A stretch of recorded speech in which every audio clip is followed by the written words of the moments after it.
Tahimik. Sa gitna ng ingay ng mundo, ako'y tumitigil. Hindi dahil ako'y napapagod, kundi dahil sa dami ng tanong, sa bawat expectation na inihahain ng mga mata ng iba, ako'y nawawala. Sa sarili kong landas, sa sariling direksyon. Bakit nga ba kailangan kong sumagot sa mga tanong na hindi ko naman gustong sagutin? Bakit nga ba ako kailangang magpaliwanag sa mga bagay na hindi ko rin lubos na nauunawaan? Nakakapagod, hindi ba? Ang paulit-ulit na paghahabol sa oras, ang pakikisalamuha sa mga taong humuhubog ng mga maskarang wala namang silbi, kundi itago ang ating tunay na sarili. Kaya ngayon, pinipili kong lumayo.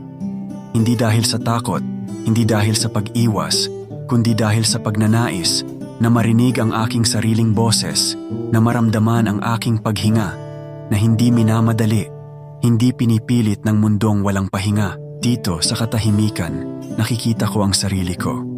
Hindi ko kailangang ipaliwanag ang mga kasagutan. Hindi ko kailangang magpanggap na alam ko ang lahat.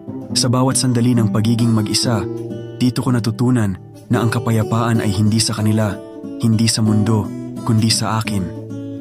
At sa mga oras na ito, nahanap ko ang kalayaan, hindi mula sa mundo, kundi mula sa mga tanong at presyur na iniwan ko sa labas. Tahimik. At sa katahimikan dito ako buo.